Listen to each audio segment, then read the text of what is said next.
Hey everyone, welcome back. Today we're going to dive into generative AI. The stuff that writes poems, codes, even makes art. Wild, right? We've got a bunch of research here ready to break down how this tech revolution actually works. It really is a game changer. I mean, we used to think of AI just for crunching data, but now we're talking AI that creates like genuinely new stuff, kind of mind-blowing. For sure. The articles kept mentioning these foundation models. Sounds mysterious, almost like the AI version of like a secret society or something. What's the deal with those? Okay, so picture this.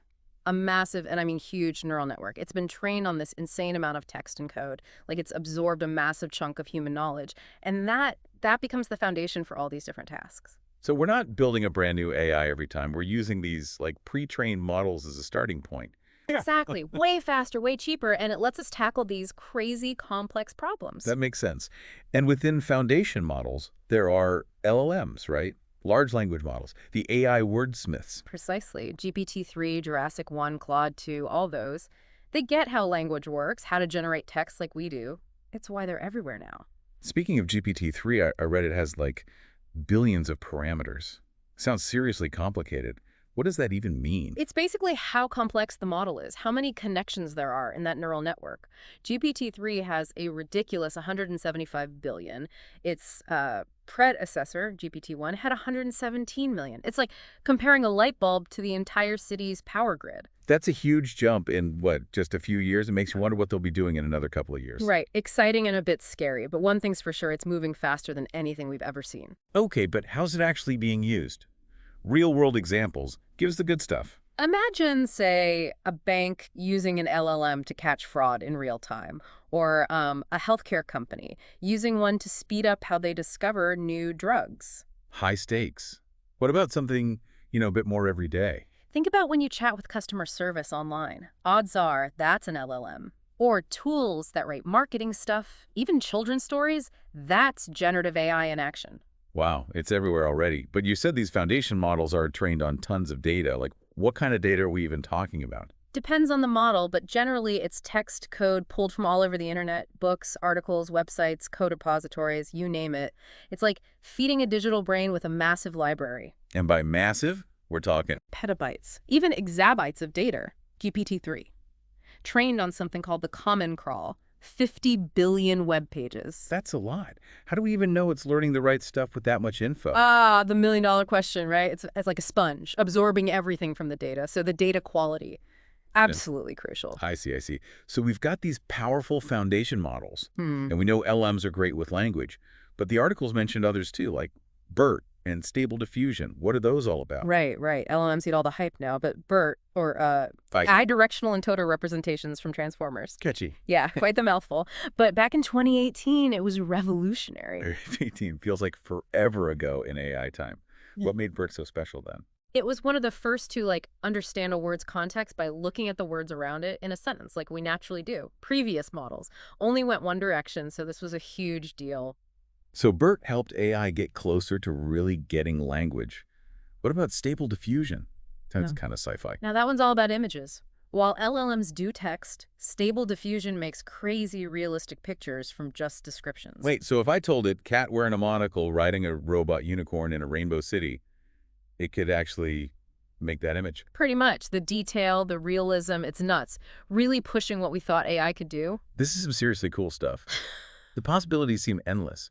But we have to talk about the challenges too, right? What are some hurdles researchers are facing? One big one is the sheer power needed. We're talking massive data, complex algorithms. It takes specialized hardware, software, the works. Training a large model can cost millions. So as cool as it is, not everyone can just whip up an AI in their garage. Not quite yet. But companies like AWS are making it more accessible. Cloud platforms, services for building and using these things, it's getting there. Okay, so no basement supercomputer required. That's good news. Right. They're making it so more people can actually use this tech, not just the big players. So we've covered what these models are, how they learn, different types.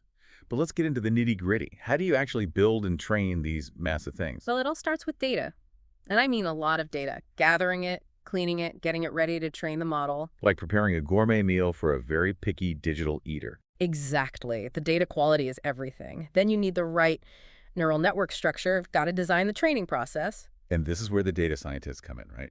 The AI whisperers. You got it. It's a whole thing. Math, computer science, knowing the specific field you're working in, fine-tuning, optimizing, constant monitoring. It's a whole process. So not just feeding a computer some info and hitting go. Not even close. Lots of experimenting, tweaking, fine-tuning. Sounds like a mix of art and science. You need the skills, but there's also this element of creativity to make it really work. 100%. It's finding that sweet spot. Human creativity meets computational power. Which brings us back to AWS. What are they doing to this whole generative AI foundation model world? They're making it less intimidating, honestly, more accessible. They have these cloud services that make it easier for businesses, developers, to use this tech without starting from scratch. Like what? What kind of services? So there's Amazon Bedrock. It gives you access to pre-trained foundation models from the big AI companies. So instead of spending years and millions training your own model, you can, like, rent one from AWS. Exactly. And you just pay for what you use. Super convenient. Wow, that's actually huge. What else? Then there's Amazon SageMaker, this whole machine learning platform with all the tools to build, train, deploy, foundation models included. Sounds like they're trying to make AI less scary, easier for anyone to get into. Yeah. Lowering the barrier so any business, big or small, can use AI. AI for everyone. I like it. But we've got to address the elephant in the room. What about jobs? Is AI coming for us all? It's the question, right? Every new tech leap, everyone freaks out a bit. Understandable. No, we're all going to be out of jobs soon. What's the deal? Look, any big tech shift causes disruptions, that's for sure. But it also creates opportunities. Always has. Right. It's not always doom and gloom. Exactly. Think about the Industrial Revolution, right? Jobs were lost, but whole new industries popped up. I think AI will be similar. So adapt and get ready for the jobs of the future, not the jobs of the past. 100%. Embrace learning, new skills, stay open-minded. That's how you thrive in this new world. It's a call to action for everyone. Learn, grow, evolve. Couldn't agree more. The future belongs to those who are ready for it.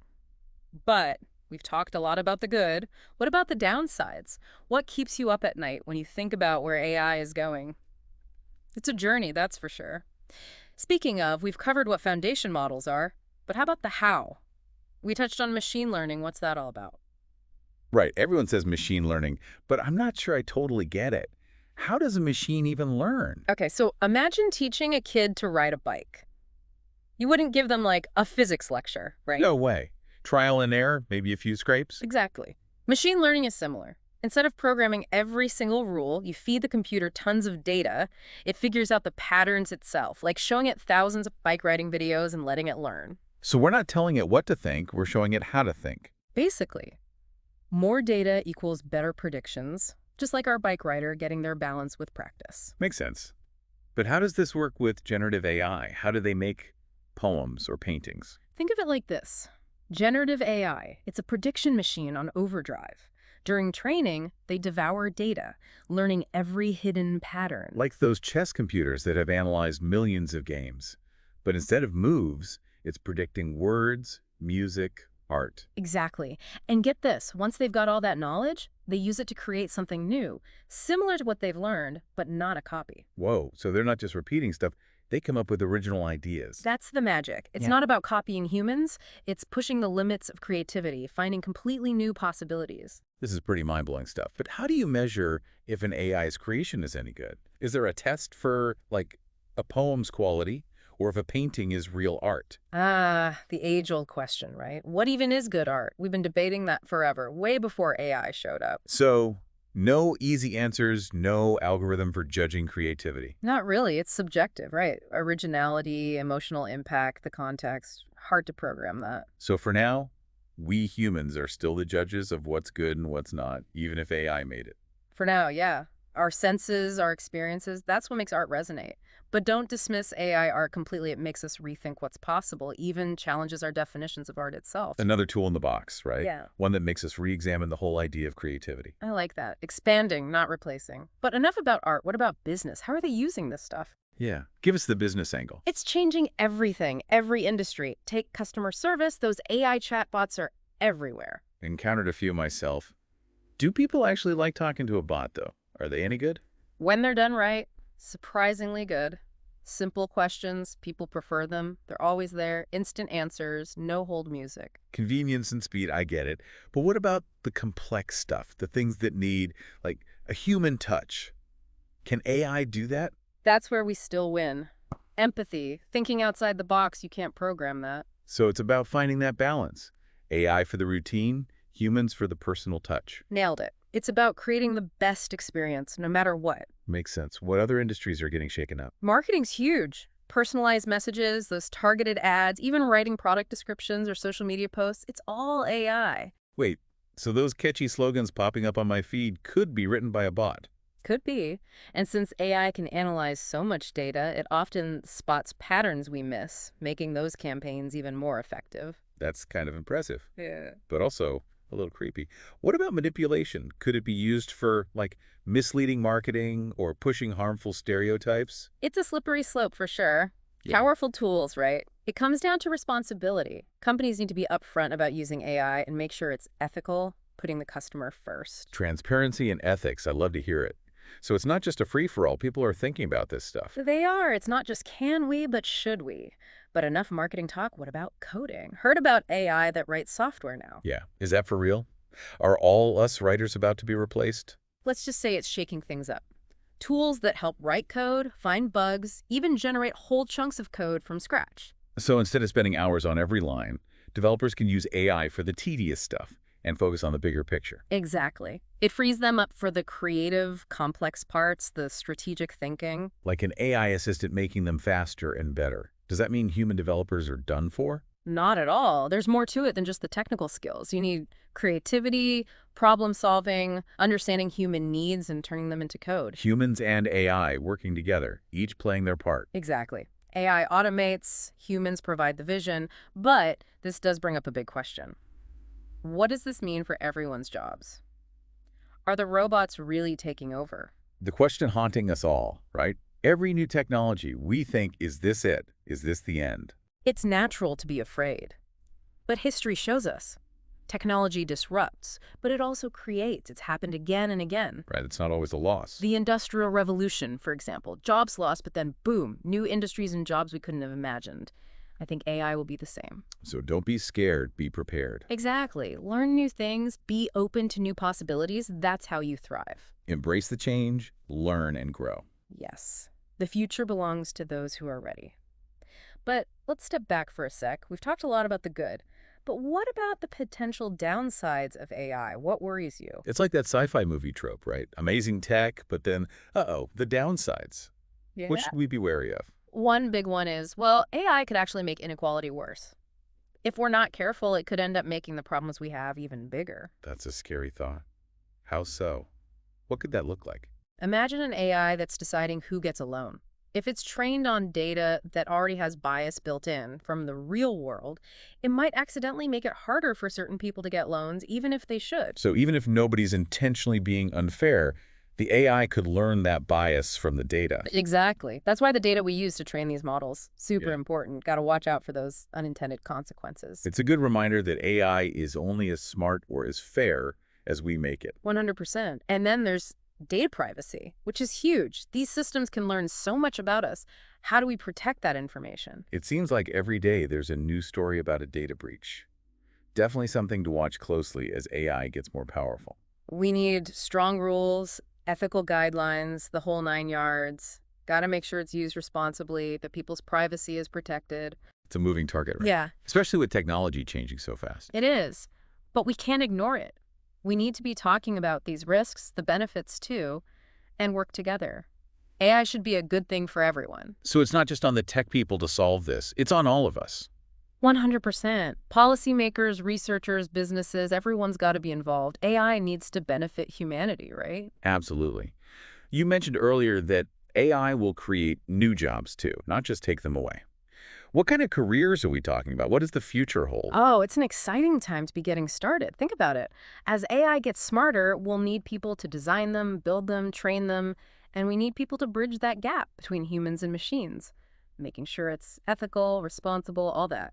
So we shouldn't be afraid of AI. We should be thinking about how we can work with it. Exactly. And we're already seeing new jobs pop up. AI trainers who teach the systems how to do specific things, AI ethicists dealing with all the complex moral stuff, even AI explainability experts figuring out how the heck these things make decisions. Wow, jobs that didn't exist a few years ago. It's amazing how fast things are changing. It is, and it means we got to change how we educate people, got to give them the skills to thrive in this new world.